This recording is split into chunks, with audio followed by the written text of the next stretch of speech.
before we start. Yay, and we're gonna get healthy. Now, last night I had a big panic because I realized I've got 2 more days and I needed to do my shopping order today to get it done. And I hadn't even got any recipes, let alone a menu plan to know what to order for my shopping. So I had a bit of a meltdown and a bit of a panic last night. Well, this morning I got up and I was feeling a little clearer in my head, and after doing a whole host of jobs, sorting children out and also ringing up, trying to sort out to go and visit houses for our house hunting, I then sat down and I started to plan. And the first thing I did was I got my recipe binder. Now I keep a binder. This is a Staples Better binder and I love these binders. And I just keep in there a whole load of recipes. I have tabs. You can see I've got tabs. And I just keep a whole load of things that we use on a week, you know, each week or most weeks. Recipes that we like, that work for the family. And that's what I use to do my menu planning. So I went through that and I took out all the recipes that did not fit with this 40-day plant-based clean eating diet. Some things can be plant-based but not clean eating, and what I mean by clean eating is not processed. So food that is plant-based and also not processed. So I took out all those recipes, and I also took all the recipes that, because for us, we're doing the first 10 days, we're actually doing an even more slightly stricter diet, because I'm cutting out the nightshade vegetables, citrus, funguses, so that's mushrooms and yeast, and I can't remember. Let me have a look at my list. Let's see. Oh, and grains. I knew there was something else. Grains, other than rice. We're cutting out grains. I wrote those in my list yesterday, and see, that's my list of forbidden food. It's not that long. That's forbidden for the 40 days. That's the extra bits that are forbidden for our first 10 day. Now you probably won't be doing that, but that's just for me. That is something I want to do. So I wrote that list yesterday, and then I wrote my list of what I can eat. These are ideas. There's actually a lot more than I would put on. If I wrote everything I could eat, I would be literally filling the pages. So I just wrote some ideas of carbohydrate replacements, so things to replace potatoes and your grains. So I put in things like brown rice, because we're having that grain, brown rice pasta. Although it is processed, a bit more processed, there is nothing in it but brown rice, so I'll allow that. Sweet potato, squash, carrot mash, bean mash, cauliflower rice, quinoa, millet. You know, they're just to jog my memory so I know, that's what we can use. Then I've got, and then I've just put fruit, veg and sprouts. And I haven't listed everything because it would just take too long and I don't need to. And then I've got nuts, pulses and beans. So that's just to jog my memory. This is what I can eat. Let's find some recipes. So once I'd done my binder, I'd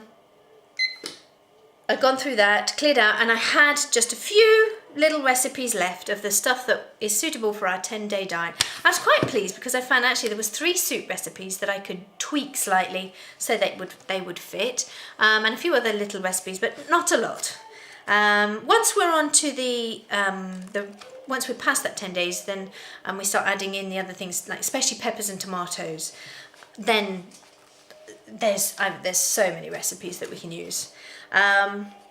So that was my first thing. Then after that I wrote in this is my bullet journal, and I wrote down meal ideas, and I put each meal, so breakfast, lunch and tea, dinners, salads I did as an extra, and snacks and puddings at the bottom. And then I just started going through my binder and then recipe books and listing all the things for the different meals that we could use.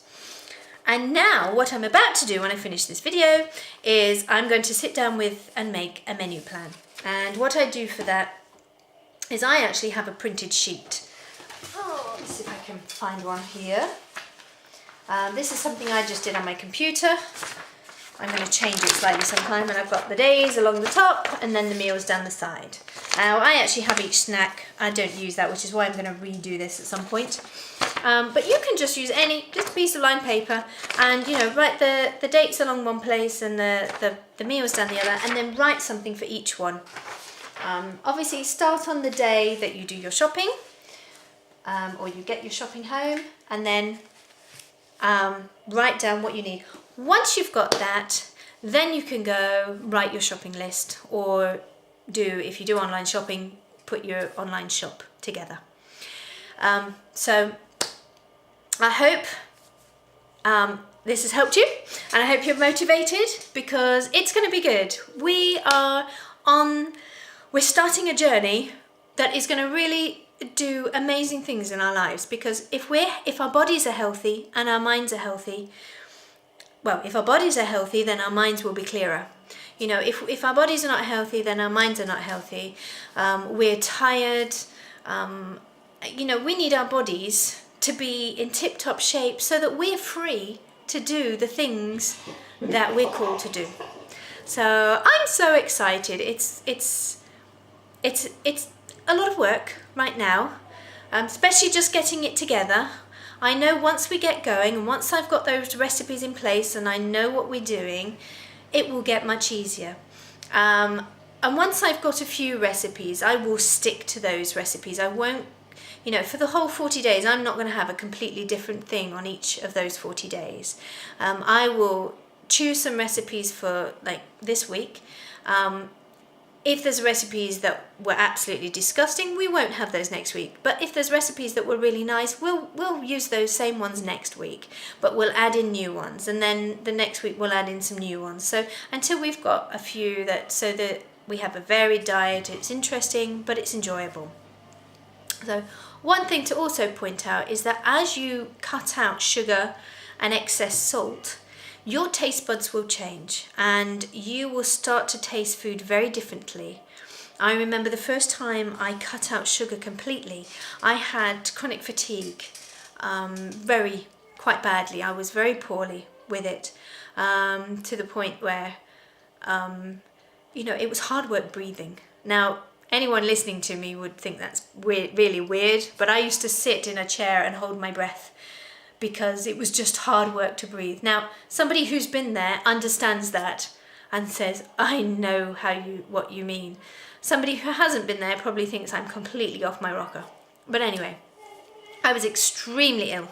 It's like having really bad flu all the time, but you look well. But when I first came off the sugar, I found it was really interesting, because I used to binge on sugar. And once I came off it and I got past the cravings, because you'll have a craving bit. I usually find the first 2 weeks is the hardest. After that, the craving stopped completely. And then suddenly I found I loved food. I only ate 3 meals a day. I didn't want food any other time. But those meals I really, really enjoyed. And I got really exciting discovering new food. And that's the thing, you've got to look at it. When you come into starting this diet, don't look at it as all the things that you're deprived of. Look at it as, wow, this is an adventure. What new foods can I find? How's this going to be? What's this like? Try new things, be adventurous. Also recognize that it does sometimes take a few tries of something new before you acquire a taste for it. So try and stick with something a bit. Don't just try a little taste and think, ew, that's horrible, I'm not having it. Just try and just give it a good, fair go. And also mentally you need to get your mind right, because, we know children especially are like this. They'll look at it and go, I don't like that, and have never even tried it. And you get them to try it, and lo and behold, they don't like it, because they've already decided before they have it that they're not going to like it. Well, if you decide before you're going to have it, I am going to like this, and you really give it all you're going, you know what? 9 times out of 10, you are going to like it. In fact, I'd go even more than that. I'd say 90 times out of 100, you will like it. So really go for it. Look at it as an adventure.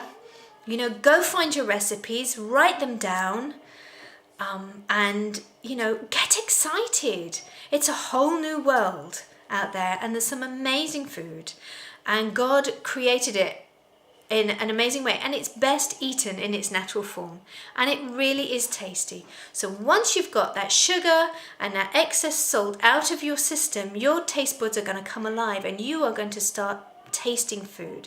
So even if you find the first couple of weeks food tastes a bit bland, or it's just, you know, not very exciting, you know, you're trying things, stick with it, because I promise you that in a couple of weeks your taste buds will suddenly wake up, and you will start going, this food is really good, this is so nice.